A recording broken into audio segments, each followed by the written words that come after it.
komputer. Oke. Siap, silakan untuk kelompok 5 menyampaikan tentang teori produksi dan biaya produksi. Silakan.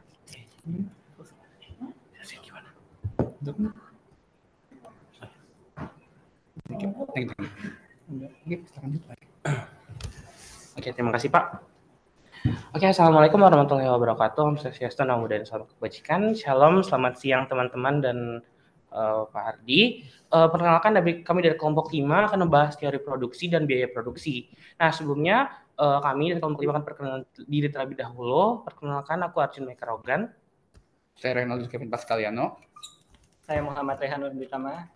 Nah, kami akan membahas bagian teori produksi dan biaya produksi.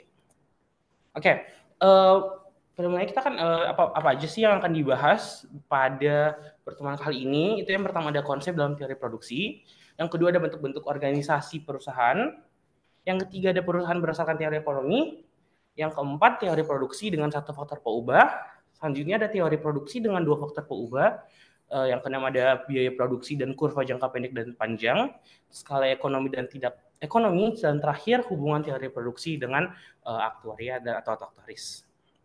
Oke, kita masuk ke bagian yang pertama yaitu teori produksi. Nah, teori produksi dan kegiatan perusahaan. Nah, teori produksi dan kegiatan perusahaan merupakan bagian dari ilmu ekonomi yang pelajari bagaimana perusahaan mengelola input atau faktor produksi untuk menghasilkan output berupa barang atau jasa. Ya, teori ini membantu perusahaan dalam mengambil keputusan yang berkaitan dengan produksi, efisiensi, dan profitabilitas. Nah, terdapat beberapa konsep penting dalam teori produksi dan kegiatan perusahaan, antara lain yang pertama ada fungsi produksi. Nah, fungsi produksi ini itu merupakan hubungan matematis yang menunjukkan antara input atau input dengan output yang dihasilkan. Fungsi produksi itu dapat dinyatakan sebagai Q sama dengan fungsi dari KL, R, dan T, di mana Q merupakan outputnya dan L itu tenaga kerja, K merupakan modal, R itu bahan baku, dan T itu tingkat teknologi. Nah, yang kedua itu ada konsep tahapan produksi. Nah, produksi umumnya itu terdiri dari 3 tahapan atau 3 jenis, yaitu yang pertama itu peningkatan output yang meningkat seiring penambahannya input, tetapi lajunya menurun. Tahap kedua itu ada marginal produk atau marginal produk positif tapi menurun. Artinya outputnya masih meningkat, tapi efisiensinya berkurang. Tahap ketiga itu ada marginal produk yang negatif, sehingga terdapat penambahan input tapi malah mengurangi total outputnya. Oke, yang ketiga itu ada hukum kenaikan hasil berkurang atau law of diminishing return. Nah, hukum ini menyatakan kalau misalnya ada satu faktor produksi terus bertambah, sementara faktor lainnya tetap, maka tambahan output yang dihasilkan dari setiap tambahan input akan semakin berkurang jika telah mencapai satu titik tertentu. Selanjutnya ada efisiensi produksi yang terbagi menjadi efisiensi teknis, yaitu perusahaan menghasilkan output maksimum dari input yang tersedia, dan efisiensi ekonomis, perusahaan memproduksi output dengan biaya serendah mungkin. Selanjutnya ialah skala produksi atau skala produksi. Nah, skala produksi ini dibagi jumlah dari 2. Yang pertama, economies of scale. Ini penurunan biaya rata-rata jangka panjang saat skala produksi meningkat disebabkan oleh efisiensi operasional, pembelian dalam jumlah besar, atau spesialisasi tenaga kerja. Selanjutnya ada economies of scale, ini peningkatan biaya rata-rata jangka panjang ketika skala produksinya terlalu besar, seringkali disebabkan oleh masalah manajerial atau koordinasi dalam perusahaan. Nah, selanjutnya ada keputusan jangka pendek dan jangka panjang. Jangka pendek itu beberapa faktor produksi bersifat tetap, dan perusahaan fokus pada menyesuaikan tingkat produksi dengan input variabel. Jangka panjang itu semua faktor produksi bersifat variabel, dan perusahaan dapat menyesuaikan dengan skala produksinya. Selanjutnya, pada teori produksi ada analisis biaya dan produksi. Perusahaan itu harus melakukan analisis biaya untuk menentukan tingkat produksi yang optimal, di mana mereka dapat memaksimalkan keuntungan. Analisis ini mencakup perhitungan biaya tetap, biaya variabel, biaya total, biaya marginal, dan biaya rata-rata.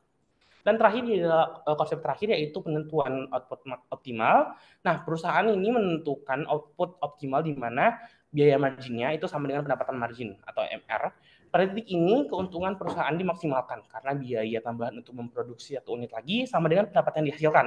Teori produksi membantu perusahaan dalam membuat keputusan strategis mengenai alokasi sumber daya, menentukan tingkat produksi yang optimal, serta mencapai efisiensi dalam proses produksi untuk meningkatkan daya saing, dan profitabilitas perusahaan. Nah, kita tadi udah menyebutkan banyak perusahaan. Nah, sedangkan perusahaan itu dibagi beberapa jenis dengan memiliki ciri-ciri serta keuntungan dan kelebihan keuntungan dan kelemahan tertentu. Oke, bentuk-bentuk organisasi perusahaan. Yang pertama ada perusahaan perseorangan. Nah, ini perusahaan perseorangan ini merupakan perusahaan yang dimiliki dan dikelola oleh satu individu. Individu ini bentuk organisasi ini paling sederhana dan sering digunakan untuk usaha kecil dan menengah. Nah, perusahaan perseorangan ini dimiliki oleh satu orang, sehingga pemilik tersebut memiliki kendali penuh atas operasionalnya. Yang kedua, tanggung jawab tidak terbatas, pemilik bertanggung jawab penuh atas utang dan kewajiban perusahaan. Terus keuntungan langsung dinikmati dan dimiliki oleh pemilik. Nah, keuntungannya itu pertama udah dibentuk dan udah dibiarkan, itu keuntungan sekaligus kelemahan. Biaya operasional cenderung rendah dan pemiliknya itu berhak atas semua keuntungan. Nah, kelemahannya karena pemilik berhak atas semua keuntungan, pemilik juga bertanggung jawab atas risiko yang ada pada seluruh perusahaan. Setelah itu sumber daya finansialnya terbatas. Oke, selanjutnya itu kemitraan atau partnership. Merupakan perusahaan yang dimiliki 2 orang atau lebih yang sepakat untuk menjalani bisnis bersama. Nah, terdapat 2 jenis kemitraan, yaitu umum, general partnership, atau terbatas, limited partnership. Nah, ciri-cirinya itu pembagian keuntungannya sesuai dengan kesepakatan. Tanggung jawabnya itu tidak terbatas. Tidak terbatas untuk kemitraan umum dan terbatas untuk kemitraan terbatas. Nah, keuntungannya sendiri, sumber daya dan keahlian lebih banyak dibanding perusahaan perseorangan. Selanjutnya, lebih mudah untuk mendapatkan modal dan resikonya dan tanggung jawabnya dibagi-bagi. Kelemahannya itu mungkin terjadi konflik antar mitra, terus terdapat kesulitan dalam transfer kepemilikan. Selanjutnya ada PT atau perseroan terbatas, merupakan badan hukum yang terpisah dari pemiliknya, yang memiliki hak dan kewajiban hukum sendiri. Pemiliknya adalah pemegang saham. Nah, ciri-cirinya itu, yang pertama, pemisahan kepemilikan dan manajemen. Selanjutnya, tanggung jawab pemilik terbatas pada saham yang dimiliki. Selanjutnya, keberlanjutan ke perusahaan tidak bergantung pada pemilik individu. Nah, keuntungannya sendiri itu, tanggung jawab keuntungannya itu mudah ditransfer kepemilikan sahamnya. Selanjutnya, kemampuan untuk mengumpulkan modal lebih mudah dengan menerbitkan saham. Kelemahannya itu pajaknya banyak dan proses pendiriannya lebih rumit dan mahal. Yang keempat adalah koperasi, merupakan organisasi yang dimiliki dan dioperasikan oleh anggota untuk kepentingan bersama.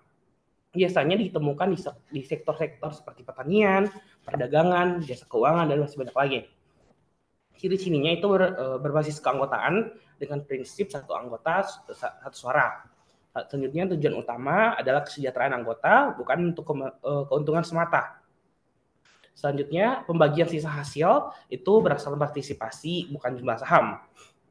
Keuntungannya itu pengambilan keputusannya bersifat demokratis, daya tawar dan kesejahteraan anggota itu meningkat.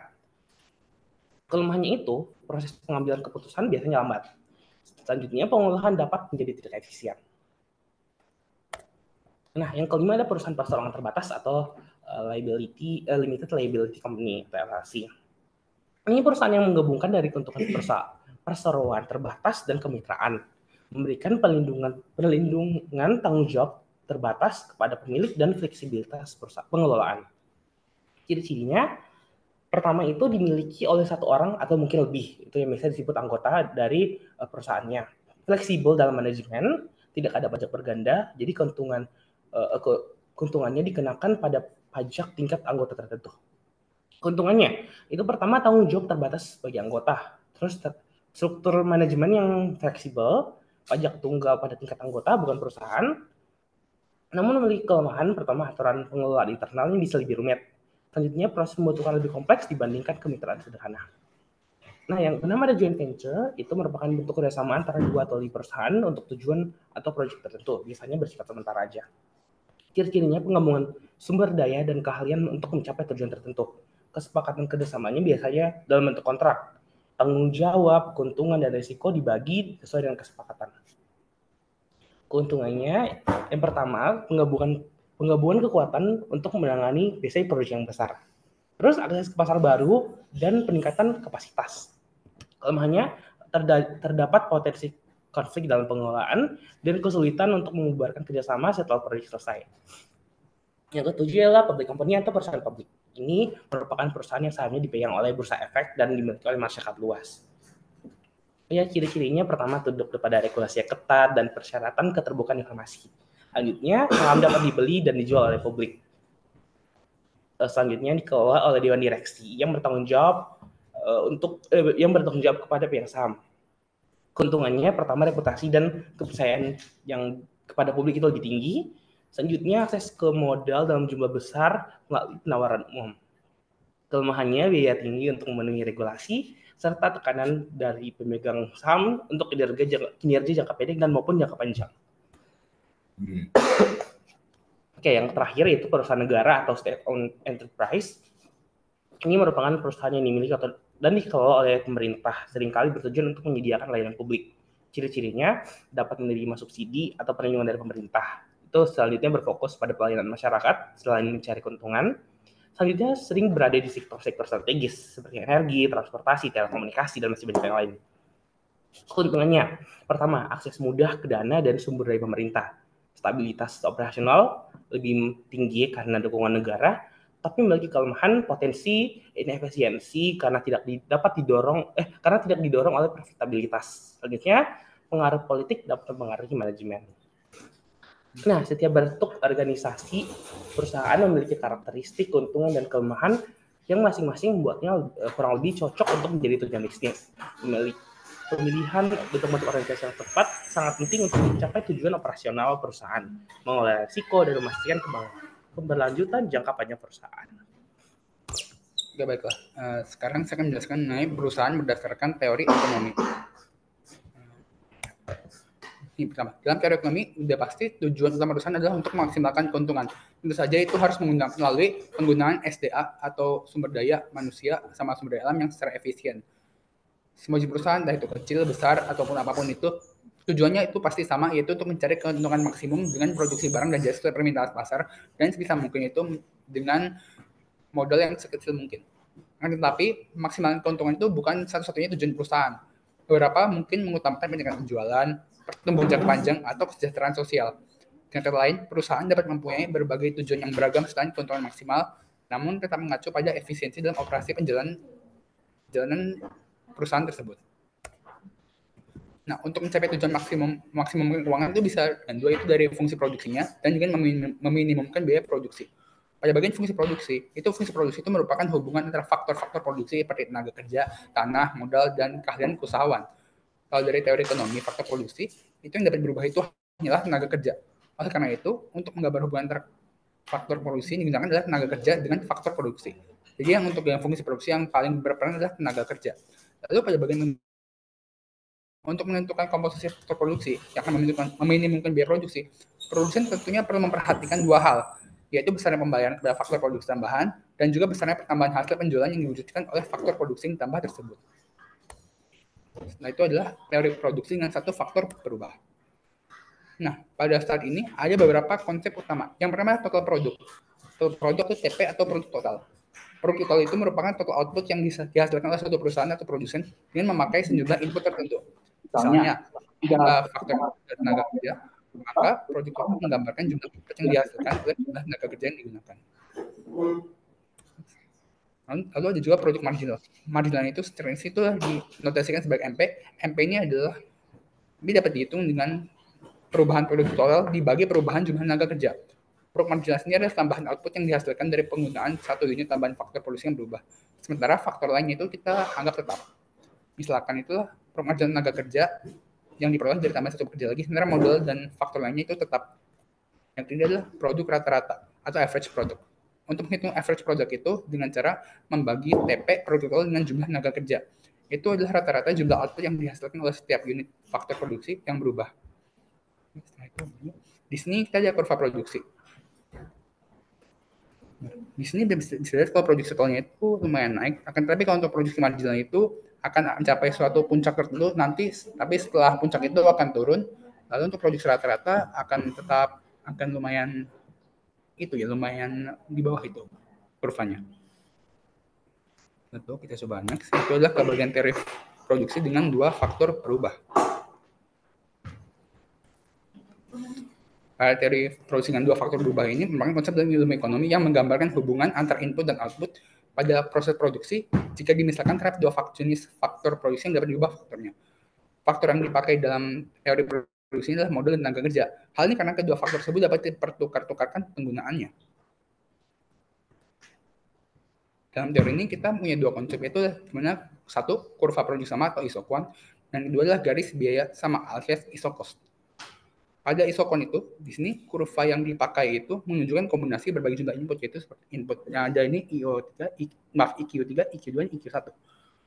Di situ kita ngasilin tingkat output yang sama. Isokon ini mirip kurva indifferent dalam teori konsumen, tapi untuk produksi. Isokon itu memiliki sifat menurun atau negatif dan cembung ke asal karena ada substitusi antara tenaga kerja dan modal. Hal ini berarti untuk menjaga output konstan, peningkatan satu input harus diimbangi dengan pengurangan input lainnya. Lalu yang kanan adalah garis biaya sama atau grafik isocost. Garis menunjukkan semua kombinasi input yang dapat dibeli dengan anggaran tertentu. Di sini itu isocost bersifat linear dan posisinya bergantung pada anggaran dan harga input. Semakin jauh dari asal, maka semakin besar anggarannya.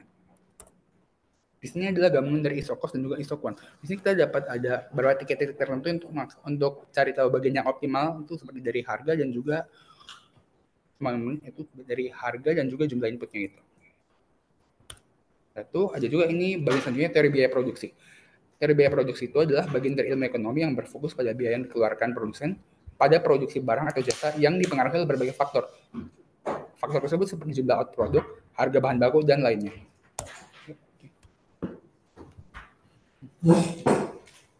Selanjutnya kita akan membahas biaya produksi dan kurva dalam jangka pendek dan juga panjang. Pertama kita biaya produksi dalam jangka pendek. Pada biaya produksi dalam jangka pendek, analisis difokuskan pada periode di mana setidaknya satu variabel faktor biaya produksi dianggap tetap. Biaya produksi ini sendiri terbagi menjadi biaya tetap atau TC, yaitu total dari TFC plus TVC, yaitu total fixed cost dan total variable cost. Selanjutnya tadi ada biaya variabel, biaya total, dan juga ada biaya rata-rata dan biaya marginal. Selanjutnya kita ini akan melihat kurva biaya produksi dalam jangka pendek. Bisa dilihat di sini ATC adalah untuk average total, AVC average variable cost, dan AFC itu yang fixed cost. Yang untuk MC itu marginal cost. Bisa dilihat untuk AFC akan semakin besar outputnya, costnya juga akan semakin menurun atau tetap saja. Dan untuk yang average total cost itu akan total dari AVC dan AFC. Sehingga akan membentuk kurva seperti U. Selanjutnya, biaya produksi dalam jangka panjang. Pada biaya produksi dalam jangka panjang, semua faktor produksi dapat berubah, sehingga tidak ada biaya tetap. Oleh karena itu, pada kurva jangka panjang terdapat banyak kurva jangka pendek. Karena dalam jangka panjang semua variabel dapat berubah untuk meminimumkan biaya, dalam jangka panjang hal yang harus diperhatikan adalah tingkat produksi yang ingin dicapai. Di sini dilihat kurva biaya produksi dalam jangka panjang. Ini terlihat bahwa untuk yang U yang kecil-kecil itu adalah untuk yang jangka pendek. Jadi grafik dari biaya produksi jangka panjang terdiri dari banyak kurva jangka pendek yang bisa dilihat yang besarnya itu, yang tulisannya LAC.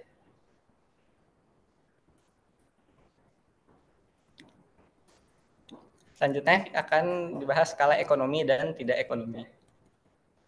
Skala ekonomi dan tidak ekonomi. Jadi itu suatu kegiatan produksi jangka panjang dikatakan mencapai skala ekonomi apabila pertambahan produksi menyebabkan biaya produksi rata-rata menjadi semakin rendah. Skala tidak ekonomi tercapai jika biaya produksi rata-rata menjadi semakin tinggi. Faktor penting skala ekonomi itu di sini terdapat 4, itu spesialisasi faktor-faktor produksi, pengurangan harga bahan mentah dan kebutuhan produksi lain, memungkinkan produk sampingan diproduksi, dan mendorong perkembangan usaha lain. Skala tidak ekonomi utamanya disebabkan karena perkembangan organisasi perusahaan yang menjadi sangat besar, sehingga proses pengaturan menjadi lebih merepotkan. Ini bisa dilihat untuk kurva LRAC-nya seperti ini.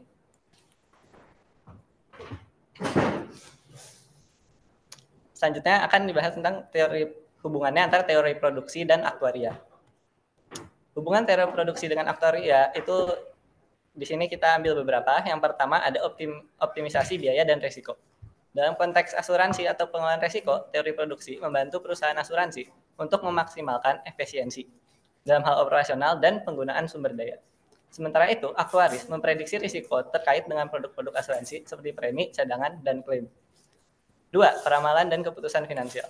Aktuaris menggunakan data historis dan teori produksi untuk memperkirakan kebutuhan di masa depan, seperti jumlah klaim atau pembayaran manfaat. Teori produksi dapat digunakan untuk mengoptimalkan bagaimana perusahaan asuransi memproduksi layanan keuangan atau produk asuransi dengan biaya yang efisien. Yang selanjutnya ada untuk penentuan harga produk. Teori produksi membantu perusahaan dalam menentukan struktur biaya internal, sedangkan ilmu aktuaria membantu dalam menentukan harga premi berdasarkan perkiraan risiko. Keduanya bekerja untuk hal yang sama, yaitu untuk memastikan bahwa harga produk asuransi tetap kompetitif, tetapi tetap mencakup risiko yang diambil. Yang keempat, itu efisiensi operasional dan manajemen risiko. Teori produksi berfokus pada efisiensi proses bisnis yang berkaitan dengan bagaimana sumber daya, yaitu tenaga kerja, modal, dan teknologi, dikelola secara efektif. Aktuaris menggunakan data ini untuk menghitung cadangan modal yang diperlukan untuk menutupi risiko jangka panjang.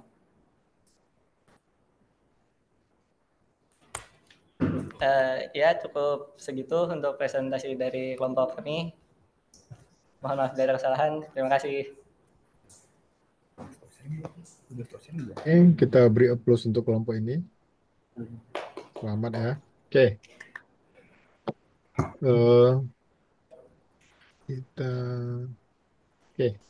Jadi begini ya, semuanya tentang cerita teori produksi dan biaya produksi gitu ya. Jadi sebenarnya teori produksi ini bahan baku bagi kita untuk mengetahui bagaimana cara kita berproduksi. Kita butuh labor, butuh capital, butuh biaya produksi jangka pendek, menengah, dan panjang. Nah, ini penting sekali ya. Jadi, tetapi apa kira-kira kata kunci di teori produksi ini yang harus bisa kita pahami? Nah, oke, yang harus bisa kita pahami. Coba next slide. Terus slide-nya coba digeser. Oke, terus oke. Nah, ini.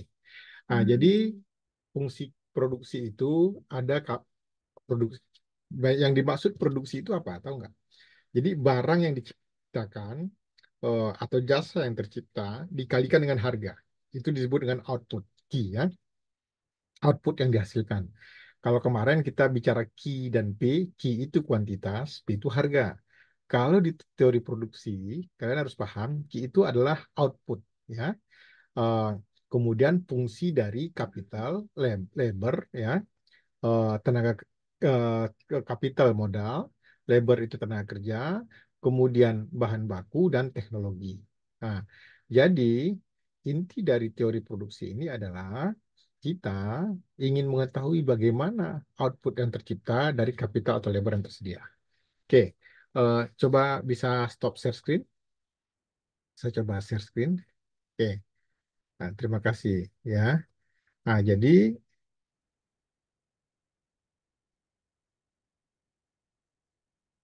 apakah kelihatan share screen saya? Production, dari produksi. Kelihatan, Sudah, Pak. Pak. Oke, ya ini dia. Double ya. Display settingnya gimana? Oke,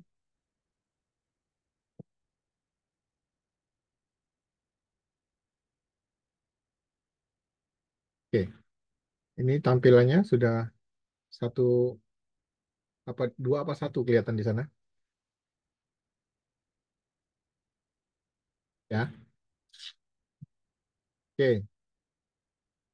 Jadi eh, saya kita beri applause dulu deh untuk kelompok satu, kelompok 5 tadi ya. Jadi topik diskusi kita adalah tentang teknologi ya, tentang produksi tadi ya, kemudian Esukuan tadi sudah jelaskan, kemudian eh, produksi dengan dua input dan return to scale.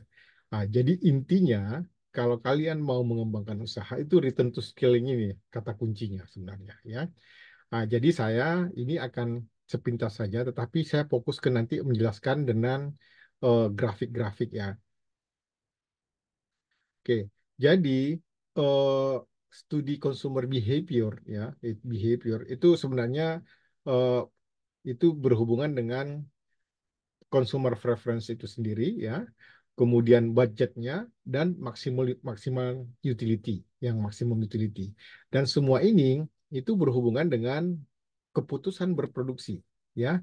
Jadi apa namanya?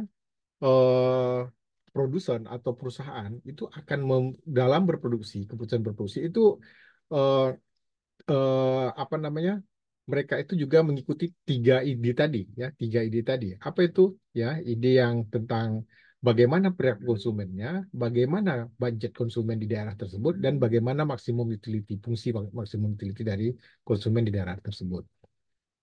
Ah, keputusan apa namanya perusahaan itu dalam berfungsi itu juga berhubungan dengan teknologi ya, kemudian bagaimana input itu bisa ditransform menjadi output. Input itu apa? Lahan, tenaga kerja, modal, raw material itu input. Outputnya itu apa? Mobil, meja, kursi, buku dan lain sebagainya. Ya itu outputnya ya. Nah, dan perusahaan ya akan berproduksi dengan bermacam-macam eh, output tadi ya dengan kombinasi bermacam-macam input. Itu yang disebut dengan teori produksi ya. Nah, kemudian ada keterbatasan biaya. Tadi sudah dijelaskan sama teman-temannya, cost-nya itu apa ya? Biaya terhadap tenaga kerja, terhadap modal, dan terhadap barang inputnya tadi ya. Inputnya tadi apa? Bahan baku. Nah, jadi perusahaan atau orang yang akan berproduksi ini bagaimana meminimalkan ya cost dalam total produksi ya tergantung dari harga input. Nah, jadi itu kata kuncinya ya. Cost constraint itu bagaimana meminimumkan cost produksi, biaya produksi dengan determinannya adalah input price, harga produksi. Nah, kemudian sebagai consumer ya mereka itu punya budget constraint yang dipelajari minggu kemarin ya. Jadi perusahaan harus concern about cost of production. Jadi cost produksi ini harus di concern itu berdasarkan consumer behavior, consumer constraint. Jadi kita akan produksi sesuatu di suatu wilayah dengan pasar yang sudah kita tuju, kita harus paham dulu consumer uh, constraint ya. Jadi seperti apa pendapatan mereka di tempat tersebut. Kemudian input ya, pemilihan barang ya. Jadi input itu kadang-kadang given, ya. Input price itu given, kemudian teknologinya juga, ya. Jadi perusahaan harus memilih, ya, sebanyak apa input yang akan digunakan dalam proses produksi untuk mendapatkan output yang dia inginkan. Nah, kemudian juga mereka itu juga eh, price-nya itu kadang-kadang given, ya, given dia diberikan itu difference input ya terdalam itu sudah ada, ya. Kemudian perusahaan itu harus memilih kombinasi dari input untuk meminimumkan cost. Itu cara pikirnya. Jadi kalau kalian mau produksi produk barang apapun, harus ada input choice ini.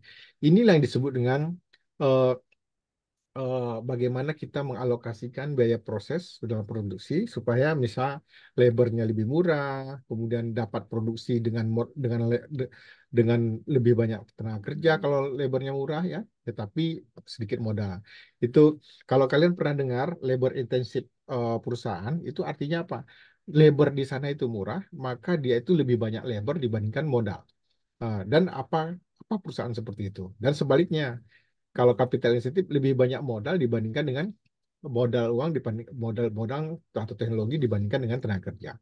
Itu kira-kira eh, eh, bagaimana perusahaan memutuskan dalam produksi. Jadi jika perusahaan meminimumkan cost, ya dia itu minimumkan total cost seperti yang dibicarakan tadi untuk mendapatkan output yang ditentukan. Kemudian bagaimana kuantitas dari cost itu dengan isinya maksimum profit gitu ya. Jadi dengan cost-nya minimum, profitnya yang maksimum. Itu teori-teori yang dasar produksi ya. Kemudian kita bisa membuat hal ini dalam fungsi produksi ya, fungsi teknologi dalam fungsi produksi. Bagaimana itu? Ya, teknologi itu dalam fungsi produksi ya. Jadi output ya, yang key yang dikatakan tadi teman-teman tadi dapat berproduksi ya dengan kombinasi input bermacam-macam. Inputnya itu apa? Bisa labor dan bisa capital ya, labor dan capital. Kemudian teknik apa namanya menunjukkan kita bahwa ya technical feasibility ya feasible ketika perusahaan berusaha melakukan efisiensi. Oke. Kemudian di dalam teknologi production itu ini fungsinya ya. Q sama dengan F fungsi dari K dan L. Output fungsi dari capital dan labor. Ya, output fungsi dari capital dan labor.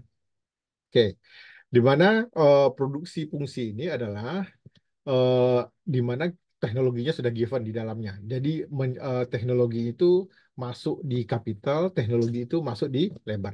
Ya, jika teknologi meningkat, maka output dapat meningkat ya dengan input yang sudah disediakan tadi. Jadi misalnya teknologi itu salah satunya dengan apa? Dengan pendidikan kah di labor, dengan mesin kah di kapital dan sebagainya. Itu salah satu teori produksi.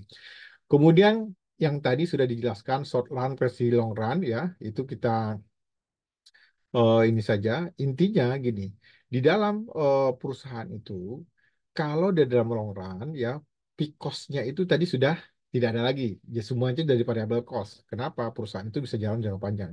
Kalau jangka pendek, peak cost itu penting sekali ya, karena modal awal kita untuk pembelian barang modal itu besar sekali.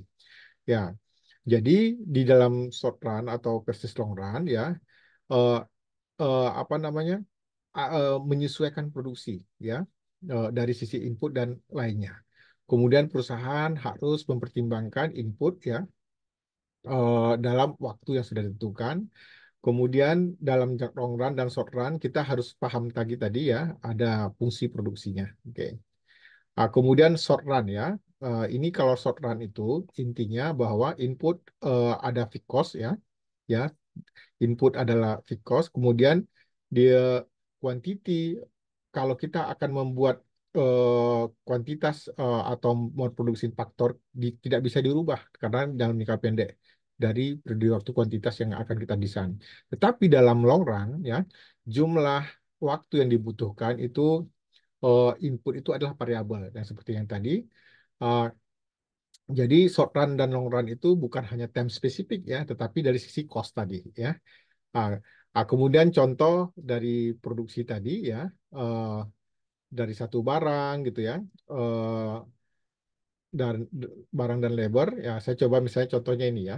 Eh, jadi kalau kita membuat nol barang ya, kapital fixed cost-nya, kapitalnya itu tetap butuh 10 ya, karena kapital itu barang produksi misalnya ya, apa namanya, bahan yang tahan lama untuk kita beli.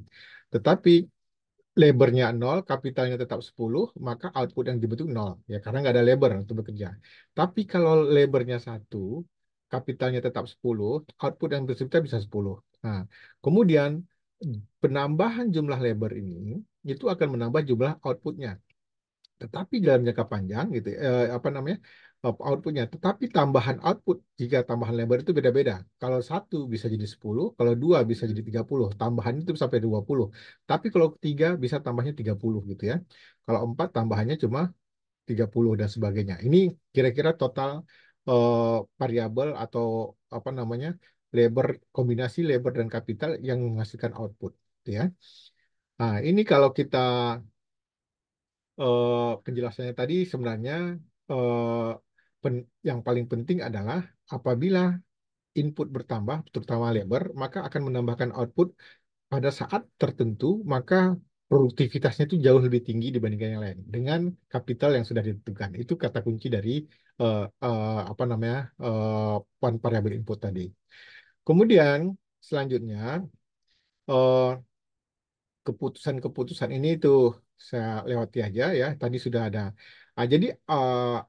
Jadi rata-rata ya, rata-rata eh, output dibagi labor input itu Q per L ini adalah apa namanya produktivitas dari output ya. Eh, jadi average product of labor. Jadi berapa kira-kira ya rata-rata produk setiap tenaga kerja itu output dibagi labor input. Ya, jadi outputnya tadi berapa labor inputnya. Nah, kemudian ada marginal product of labor ya. Eh, Istilah-istilah ini perlu. Jadi produktivitas itu diukur dari ya apabila eh, berapa tenaga kerja yang dibutuhkan dari rata-rata tenaga kerja. Jadi berapa rata-rata output yang bisa dihasilkan dari tenaga kerja. Itu disebut dengan produksi dari perusahaan tenaga kerja. Kemudian marginal product of labor atau tambahan output yang ketika ada tambahan tenaga kerja. Nah, jadi tadi kalau satu tenaga kerjanya itu 10, kalau dua jadi 30, kalau tiga jadi 60 gitu ya. Kalau itu disebut marginal product of labor. Jadi tambahan output karena ada tambahan dari tenaga kerja.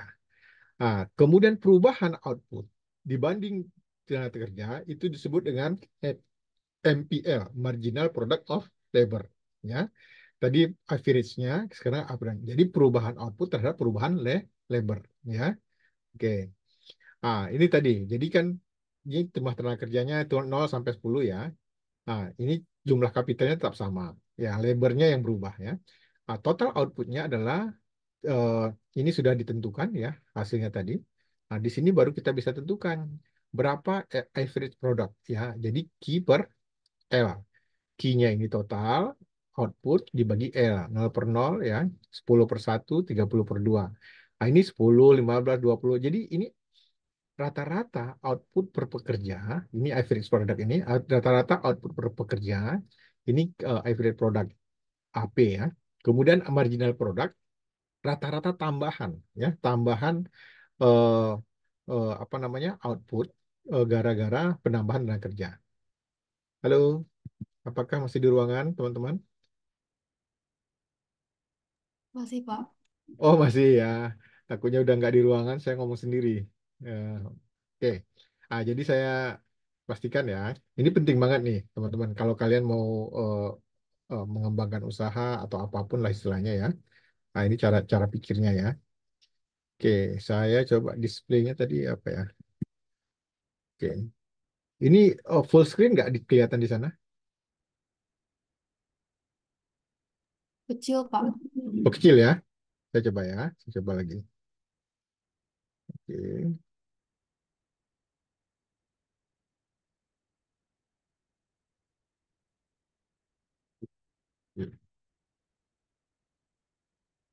Di mana ntar ya? Display setting. Nih, besar.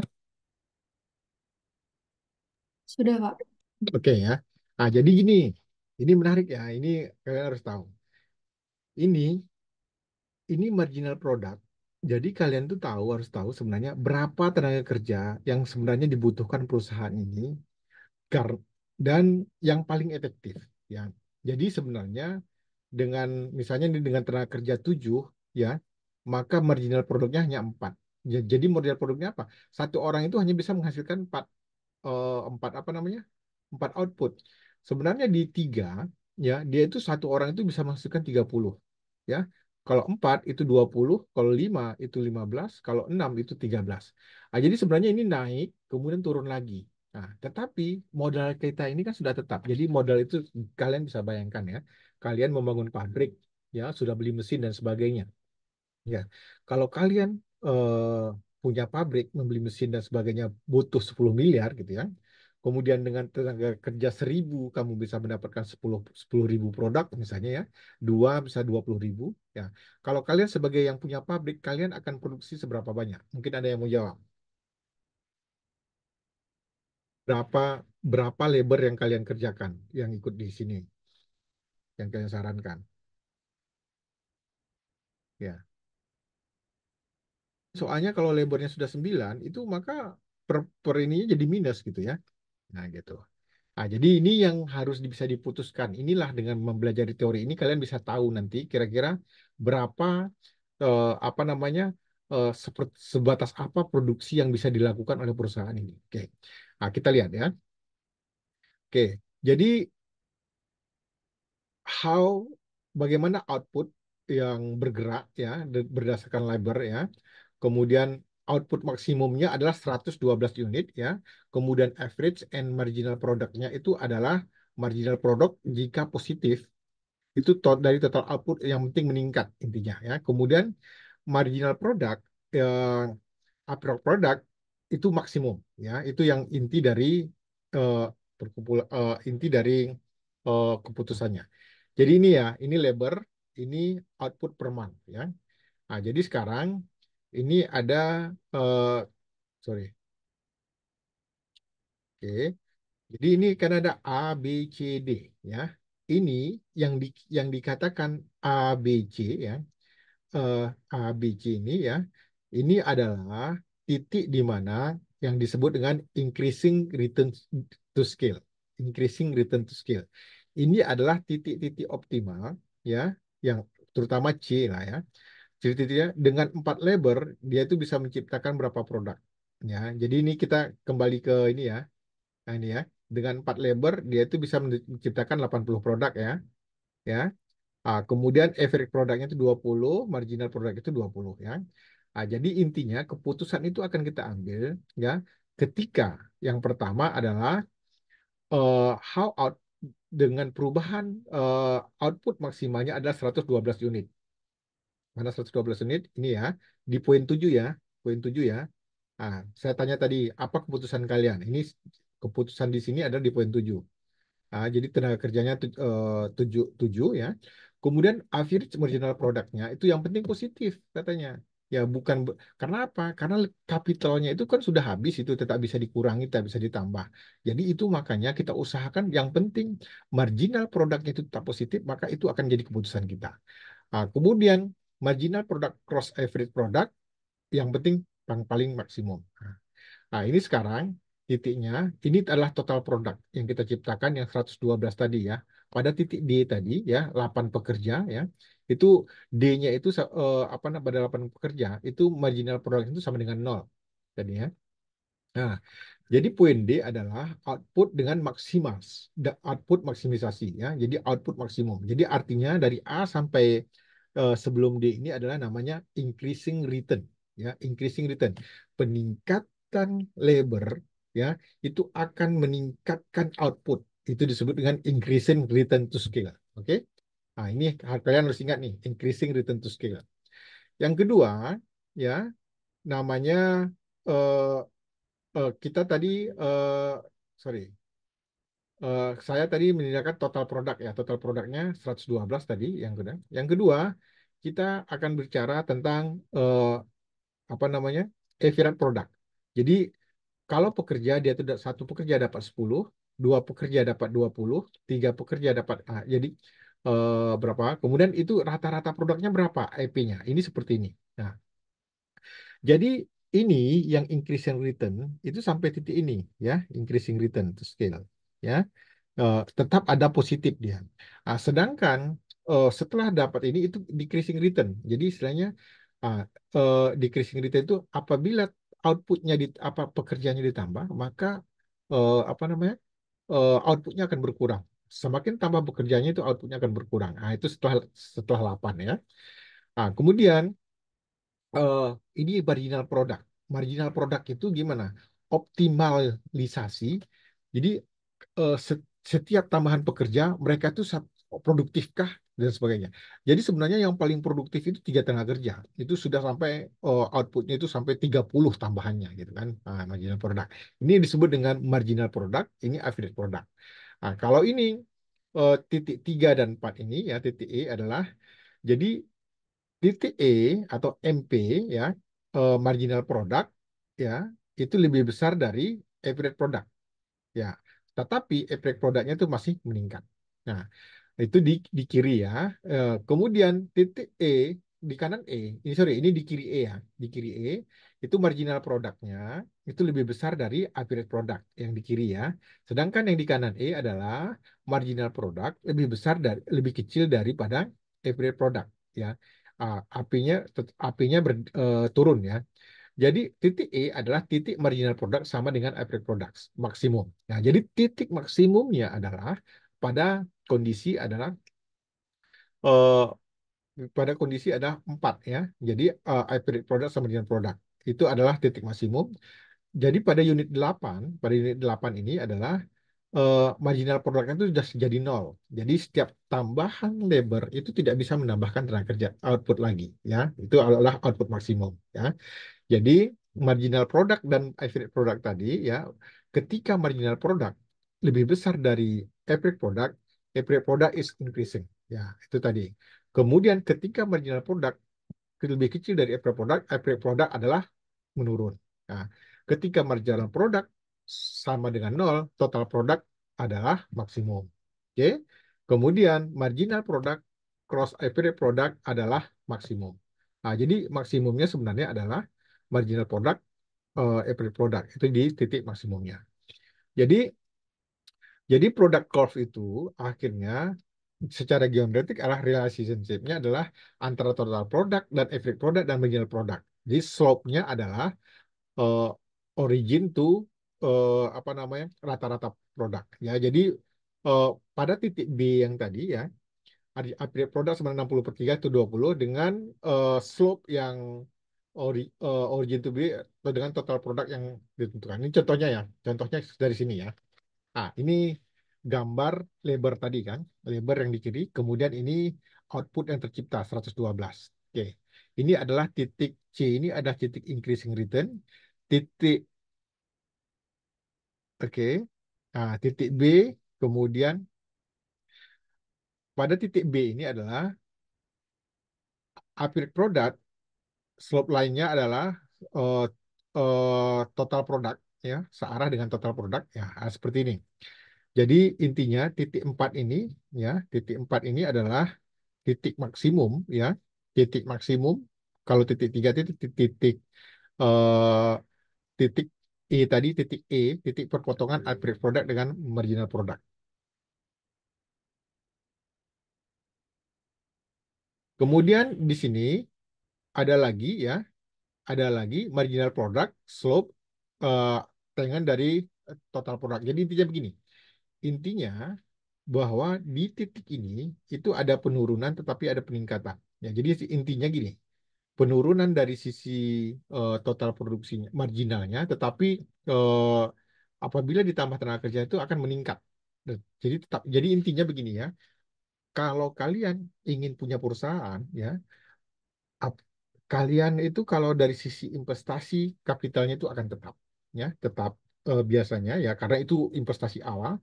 Nah, jadi lebarnya itu atau teknologi tambahan-tambahan berikutnya itu akan berpengaruh terhadap ya, terhadap eh, titik puncak dari decreasing apa namanya, titik puncak dari proses produksi ini.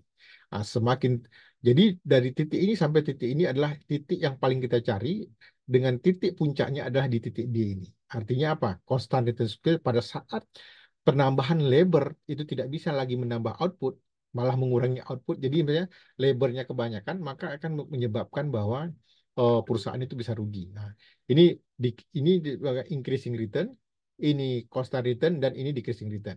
Nah, decreasing return itu akan terjadi apabila marginal produknya itu sudah nol atau di bawah nol, ya. Itu intinya, itu intinya. Oke, jadi ada law of diminishing marginal return, ya. Ada hukum diminishing marginal return. Jadi semakin bertambah input ya, meningkat input atau sedangkan input lainnya fix ya, maka hasil penambahan output akan menurun. Nah, jadi low of diminishing return artinya apa? Low of diminishing return adalah semakin ditambah input ya, apabila input lainnya itu konstan, maka penambahan output akan menurun. Ya, itu sebenarnya low of diminishing return tadi yang ada di sini ya, yang di sini nih. Ah, ya, yang di sini. Kalau ada pertanyaan nanti kayak gitu ya. Nah, jadi low optimistic return ini bagus juga nih kalau kita buat ke soal ujian ya. Oke, jadi low optimistic marginal return ini ketika labor inputnya kecil, kapitalnya fix ya, output meningkat ya ke setiap penambahan tenaga kerja ya, eh, tetapi marginal produknya itu tetap meningkat ya, tetap meningkat. Oke, oke, saya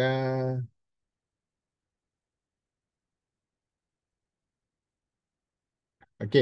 Nah, ini dia ya. Jadi yang tadi eh, total output yang ini total labor per period ya. Kemudian eh, dari A ke B, dari A ke B mana nih? Nah, dari A ke B ya, labor productivity is increased over the time. Nah, jadi intinya gini, kalau ada terjadi peningkatan produktivitas tenaga kerja, ya jadi tenaga kerja kalian kalian latih misalnya, kalian dapat pendidikan dan sebagainya, maka garisnya itu pindah dari O1 ke O2. Ya, itu jadi garis ini bisa berubah kalau kalian ada SDM yang baru atau SDM yang lebih produktif. Nah, itu ceritanya dari A ke B. Kemudian dari A ke B dan ke C juga seperti itu ya. Nah, jadi ditanya apabila ada teknologi, the effect of technology improve. Ah, ini dia nih, ya. Ah, jadi apa sih dampak dari teknologi improve terhadap fungsi produksi? Nah, yang berubah itu ini, ya. Jadi grafiknya itu naik ke atas, ya, dari A ke B dan ke C. Nah, kemudian saya ingin Malthus and jadi ada teori Malthus tentang food crisis, ya. Jadi eh, Aparatus itu memprediksi bahwa akan terjadi kelaparan, ya, eh, atau diminishing return limited agriculture output and the population continue to grow. Jadi gini, semakin meningkat apa namanya populasi, ya populasi, tetapi ya dalam apa namanya eh, pertumbuhan untuk produksi makan itu terbatas katanya. Tetapi populasi itu tidak terbatas, continuous growth katanya. Kemudian, kenapa teori Malthus ini gagal sebenarnya ya? Karena mereka itu tidak paham teknologi sebelumnya di masa Malthus itu ya. Jadi dulu kita memproduksi padi butuh waktu 1 tahun, sekarang hanya cukup 3 bulan gitu ya. Dan demikian juga untuk produksi-produksi yang lainnya, ya itu teknologi. Kemudian diminishing marginal return to labor tadi ya eh, dulu ya jadi he was right about diminishing marginal return to labor. Jadi marginal return to labor itu turun, tetapi setelah ada apa namanya teknologi tadi, pelatihan, pendidikan dan sebagainya, itu diminishing marginal return itu bisa drasiknya itu bisa bergeser ke atas ya. Jadi terbantahkan dengan ada teknologi tadi ya. Itu terima kasih ya. Kemudian cerita tentang makroekonomik ya, seperti labor productivity ya. Jadi every product, labor, industri, ada ekonomi secara keseluruhan eh, itu ada hubungannya antara makro dan mikro. Di mana hubungannya ya? Jadi eh, antar waktu, antar industri ya. Jadi sebenarnya semakin itu makanya kenapa tahu nggak kenapa industri itu berlokasi di satu tempat? Kenapa? Karena mereka itu mendapatkan apa namanya tenaga kerja yang mungkin di waktu istirahatnya itu makan bareng dan sebagainya, sehingga ada perpindahan tenaga kerja antar industri, ya, antar industri. Kemudian kalian pernah dengar industri sepatu Cibaduyut misalnya kan? Itu di semua itu di Bandung itu satu tempat. Jadi mereka itu ada pekerja-pekerja yang saling berpindah antar ini sehingga produktivitasnya itu bisa meningkat. Ya karena apa namanya nggak perlu pelatihan, tetapi dengan komunikasi pekerja di makan siang, di komunikasi yang lainnya itu membuat mereka itu bisa meningkatkan. Jadi average productivity itu adalah output yang kita berbagi jumlah labor. Ya. Ah, jadi link apa link di labor productivity dan standar ya. Jadi konsumsinya dia dia produktivitas meningkat. Kemudian growth of productivity, uh, growth in stock capital. Jadi jumlah dari kapital itu dalam produksi itu bisa meningkat. Ya.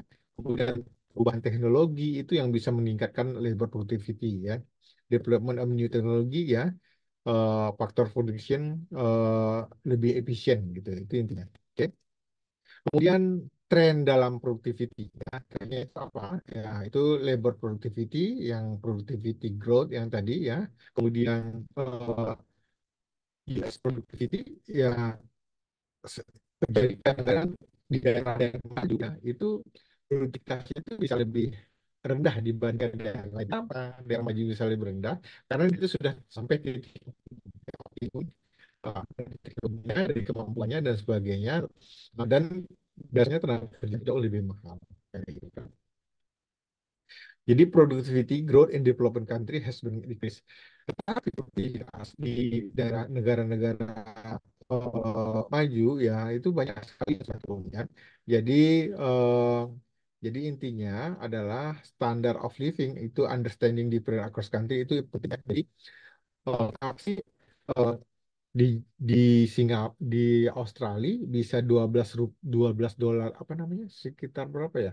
Sekitar 12 dolar per jam kalau kerja ya. 12 dolar itu kalau di 10.000 aja itu sudah 120.000. Tapi kalau Indonesia berapa per jamnya gitu kan? Ah, jadi inilah yang menjadi permasalahan kita. Kita juga bisa bandingkan antara daerah dan sebagainya. Jadi gini, pekerja terendah saja di Australia. Jadi ini kasarnya ya. Pekerja terendah saja. Jadi kalian paling kerja paling kasar di Australia. Itu penghasilan kalian itu sudah lebih dari manajer yang ada di Jakarta. Itu sebenarnya fakta-fakta. Itu makanya kalian pernah nggak lihat di media itu kenapa ada orang di, di daerah tertentu ya, dia itu pergi ke Australia menjadi cleaning service gitu. Jadi itu saja sebenarnya itu sudah menunjukkan bahwa standard of living kita jauh beda dengan mereka dari sisi labor productivity atau apa namanya kenapa kenapa bisa seperti itu tahu nggak kan Pak? Kenapa? Karena kapitalnya kalau dipikirkan secara kecil-kecil itu karena investasi kapitalnya tadi sudah tinggi sekali gitu ya. Jadi misalnya investasi SDM, investasi infrastrukturnya dan sebagainya itu sudah bagus sekali di sana. Jadi tambahan labor saja sedikit saja di sana itu akan bisa produktif gitu ya. Jadi orang yang bekerja itu akan sangat dihargai karena kapitalnya itu sudah bagus gitu ya. Nah, jadi sebenarnya gini, itu makanya pemerintah kenapa ingin bangun infrastruktur, tahu nggak kenapa? Ya karena kalau infrastrukturnya sudah bagus, secara kapital kita sudah bagus, maka penghargaan akan tenaga kerja itu akan jauh lebih tinggi dibandingkan yang lain. Itu kira-kira ya. Jadi ini itu contoh ini labor productivity di negara berkembang ya, itu negara maju di United States itu sampai 2,9 eh, eh, persen ya peningkatannya ya 0,22 kecil sekali. Ini kalau jadi di tahun 60 sampai 73 itu mereka itu termasuk yang tinggi ya tingkatannya. Kemudian 74 itu sudah mulai turun 70 83 91. Nah, kemudian 92 sampai 2001 naik lagi ya karena teknologi. Oke, itu kira-kira. Kemudian upahnya ya real output employment itu sekali $75, 52 dolar, 62, 66 sampai 52.000 ya per tahun ini ya. Nah, itu kira-kira penghasilan mereka. Eh, jadi ini produktivitas pertumbuhannya ya itu uh, dan sebagainya. Nanti kita bicarakan. Oke. Oke. Siap. Kita lalu banyak yang takut nah, tapi sudah. Nah, jadi saya coba ini bebas sebenarnya ya. Squad tadi adalah kombinasi ya, kombinasi uh, apa namanya unit ya eh, yang bisa diproduksi dengan adanya capital dan labor ya kombinasi ini. Kemudian ada diminishing return ya diminishing return ada apa namanya, increasing return. Ya, jadi ini contoh dari kesepuan yang tadi kemudian ini contoh dari diminishing return ya jadi kemudian ini contoh dari marginal technological sufficient ya jadi sini sebagai bergeser sebagai sekuannya ya kalau adik ya kalau menurut saya apa itu penerapannya yang penting kalian oke.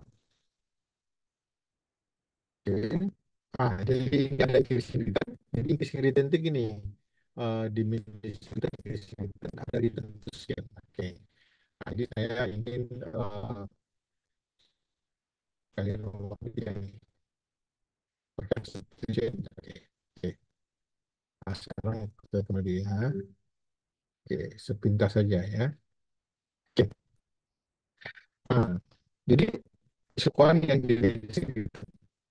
Lalu, apakah masih jelas? Lalu, ada yang masih jelas? Jangan-jangan saya tidak sendiri.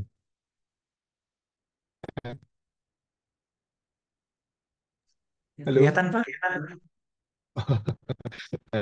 Ini ada cerita dari Jepang. Jadi artinya gini, sebenarnya teman-teman saya tadi udah berkata cuma dan saja sedikit ya. Jadi ini kan di missing return berapa? 55, 75, 90. Kok di missing return gitu ya? Jadi intinya begini, kalau ini ditingkatkan gitu ya, ini ditingkatkan ya, maka output yang tercipta itu enggak seimbang dengan total peningkatannya. Ini 55, 75, 90 ya. Ini contoh diminishing return.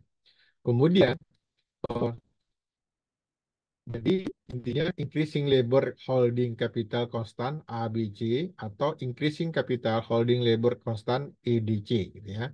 Jadi sebenarnya eh, apa namanya return yang mau dihasilkan itu tidak se apa namanya eh, turun dibandingkan dengan peningkatan labor atau daripada peningkatan kapital. Ini yang kita. Kemudian saya ingin coba tunjukkan ini yang bisa baca ya. Oke. Nah, jadi marginal cost substitution-nya itu negatif ya, perubahan kapital atau labor itu negatif. Nah, oke.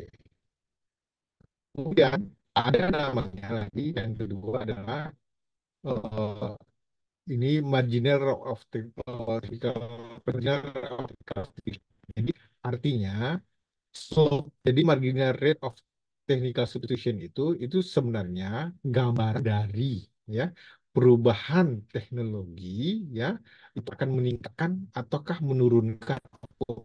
Nah, jadi sebenarnya perubahan teknologi itu akan meningkatkan output tapi pada batas mana itu jadi benar ya. Kemudian oke mainan produk oke. Nah, jadi sebenarnya terlalu detail nih. Ini untuk orang ekonomi. Saya ingin tunjukkan jadi Indonesia. Nah ini perfect observation. Jadi esekuannya itu nggak ada miring, tapi dia lurus. Kalau dia itu kalau kapitalnya ini kurang lebarnya. Kalau kapitalnya di sini lebarnya sama. Kalau kapitalnya lebih turun lagi, lebarnya harus ditingkatkan. Ini perfect observation. Jadi antara modal sama tenaga kerja itu bisa ditukar secara sempurna gitu ya. Nah, kemudian eh, satu lagi, nah, ini ya ada fixed proportion production function. Nah, jadi kalau seandainya ini ya apa namanya titiknya itu hanya bisa seperti ini ya, hanya kombinasi kapital dan lebarnya itu hanya bisa seperti ini, nggak bisa digeser-geser gitu. Kalau nggak seperti ini nggak bisa jadi barang tertentu gitu. Nah itu misalnya. Kemudian contohnya ya. Kemudian satu lagi saya tunjukkan apa namanya Esekuan. Nah, jadi ini contoh ya. Poin A lebih kapital intensif dibandingkan poin B. Nah, artinya jadi gini, kalau di A ini lebih banyak kapitalnya dibandingkan lebarnya, kalau di B itu lebih banyak lebarnya dibandingkan kapitalnya. Ada yang project yang kapital intensif, ada yang project dan labor intensif. Itu inti dari perkembangan ini. Kemudian selanjutnya ini tentu scale. Nah, ini penting banget ya. Jadi begini, ini tentu scale ini ada tiga. Nah, ini saya ini kuncinya sebenarnya di teori produksi ini return to scale. Ya. Jika penambahan ya, eh, itu ada trade-off antara input dan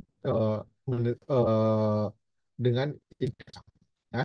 Jadi bagaimana perusahaan memutuskan dalam jangka panjang untuk meningkatkan outputnya. Jadi mereka itu bisa melakukan perubahan skala produksi ya, increasing all input proportion atau double input ya. Output will most likely increasing, but how much ya. Jadi kalau inputnya ditambah, maka apakah akan meningkatkan output? Nah, itu pertanyaan. Return to scale itu menjelaskan. Jadi ada tiga intinya. Increasing return to scale, constant return to scale, dan decreasing return to scale. Kalau increasing return to scale ini itu menjelaskan bahwa ya semakin ditambah inputnya, maka outputnya akan bertambah lebih besar dari penambahan input. Oke, itu di increasing return to scale. Kalau constant return to scale, kalau constant return to scale artinya kalau input dan inputnya ditambah, maka outputnya tidak akan bertambah. Nah, itu konstan. Kalau decreasing return to scale, ya, kalau inputnya ditambah, maka outputnya akan berkurang. Nah, ini dia intinya. Jadi, increasing return to scale itu adalah output didabelkan, maka input akan double. Ya, itu aja. Jadi, artinya penambahan output itu sebenarnya cost-nya itu lebih minimum, kan? Kemudian, suatu perusahaan desain daripada utilities, kemudian ada isu kuannya. Gitu. Jadi kriteria itu adalah jadi ini adalah explore-nya ya. Jadi saya semakin sorry, bad. Nah, jadi intinya explore-nya adalah move to closer. Apa tuh lebih lebih dekat meningkatnya? Artinya apa? Ya. Jadi penambahan lebar dan detail itu akan lebih tinggi dari penambahan outnya, gitu ya. Jadi gini, jarak antara garis yang pertama dan kedua itu kan 20 ya. Jarak garis kedua ketiga itu sekitar 20. Jadi intinya apa? Eh, Tambahan lebar ya. Ini inputnya ditambah dua kali ya. Dari 2 ke 4, dari 5 ke 10, outputnya bertambah berapa? 20, lebih dari dua kalinya, double. Nah, itu. Ah, bukan bukan tambahnya jadi 20, tapi tambahnya jadi 30. Itu disebut dengan increasing return. Kemudian satu lagi ada pesan return skill. Size does not affect effort productivity. Jadi tambahan tenaga kerja, labor itu tidak akan meningkatkan produktivitas. Ini apa? Nah, ini contohnya adalah seperti ini. Jadi ini ya. Oke. Jadi tenaga kerja ditambah 5 jadi 10 ya. Kemudian kapitalnya itu 2 jadi 4 ya. Kemudian sekuan equal space. Jadi artinya ini jarak ini garis 1 sama 2 itu sama, 2 sama 3 itu sama. Jadi konstan. Jadi ibaratnya tambah tenaga kerja ya. Kalau jadi ibaratnya gini, tambah tenaga kerja 10 ya, tambah jadi dia tuh 5 kali tenaga kerjanya tuh hasilnya 10. Kalau 15 hasilnya 30. Jadi double-nya itu sama. Nggak 2 kali lipat, tapi hanya persis seperti total penambahan tenaga kerja saja gitu. Itu disebut dengan return skill yang konstan. Jadi bukan berarti kosong enggak, tetapi kalau penambahan tenaga kerja 2 kali, maka penambahan outputnya itu ya tetap 2 kali aja. Tapi kalau tadi tambah tenaga kerjanya 2 kali, itu eh, apa namanya outputnya itu akan bertambah 2 kali lipatnya atau 200%-nya gitu. Itu sih yang increasing return.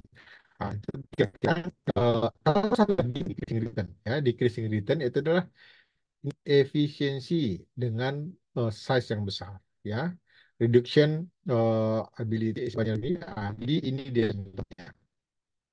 Dan kalau tambah tenaga kerja, oke, nah ini kalau kita tambah tenaga kerja ya, ini decreasing return. Artinya apa? Tambah tenaga kerja dari 5 menjadi 10 ya, kemudian dari 2 menjadi 4 lebarnya ya, maka outputnya itu tidak akan bertambah banyak gitu ya. Jadi terutama yang ini. Nah, jadi lebih dia itu ke garis-garis ini. Jadi istilahnya decreasing return is equal for get farther apart. Jadi istilahnya semakin maka outputnya tidak sebesar penambahan tenaga kerja. Ya akan malah akan berkurang gitu kemampuan mereka untuk menciptakan barang dan jasa dari tenaga kerja yang tadi. Nah, ini contoh apa ini? Industri web, oke, connect, scale, manufacture, dan manufacture. Ini uh, nah, kerja ini adalah grafik yang ini dari oke. Nah, ini sebenarnya bisa dibuat dalam satu grafik ini. Oke, oke. Kalau misalnya saya buat ini dalam satu grafik. Oke.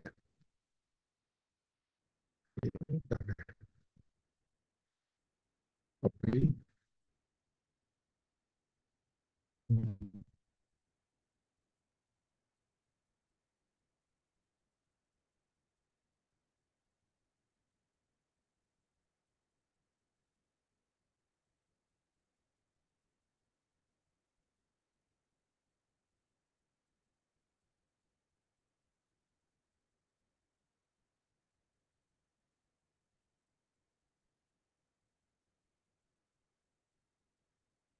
Wah, ya, dari nah, oke.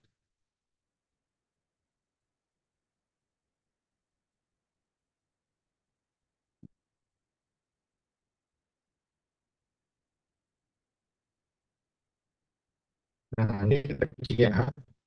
Ini sebenarnya kalau tadi memahami ini semua paham dari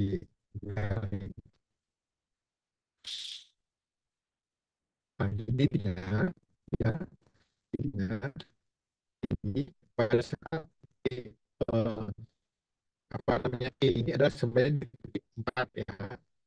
Jadi antara marginal produk sama marginal marginal produk sama akhir produk itu di titik ini titik C ya, titik C ya. Nah, ini titik E-nya. Nah, kemudian karena kita jadi intinya yang intinya adalah increasing digital skill. Jadi peningkatan capital atau labor itu akan meningkatkan nilai tambah ya output ya. Sedangkan titik ini adalah decreasing return. Artinya apa? Penambahan tenaga kerja itu marginal produknya itu akan turun ya di titik maksimal di angka 8 ini ya. Peak produknya juga sudah maksimal. Setelah itu akan menurunkan. Kalau ditambah lebar lagi akan menurunkan. Jadi intinya sebenarnya kalau kita perusahaan kita akan pilih ya yang di produknya itu akan 112, kita optimalkan penggunaan kapital dan kita gunakan optimalkan penggunaan labor. Ya. Nah, itu inti dari semua ini ya. Oke. Ya,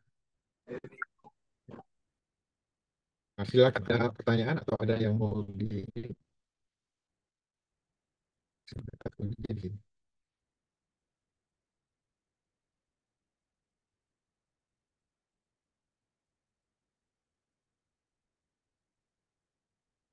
saya gabung ya.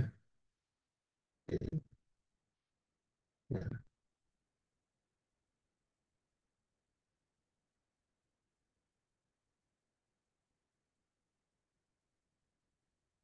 Oke, silakan ada yang mau komentar silakan. Ada yang mau bertanya atau ada yang mau tanya di kelompok ini.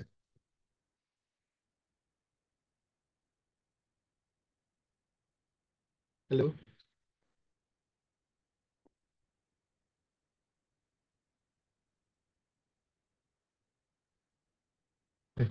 Oke, oke, eh, kita cukup sampai sini ya. Halo,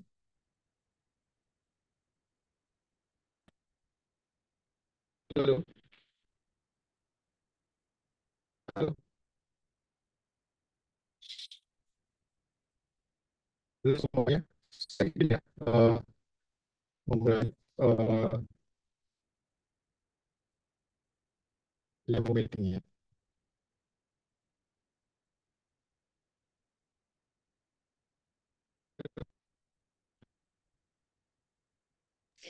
Putus-putus Kak. Ya, selesai ya.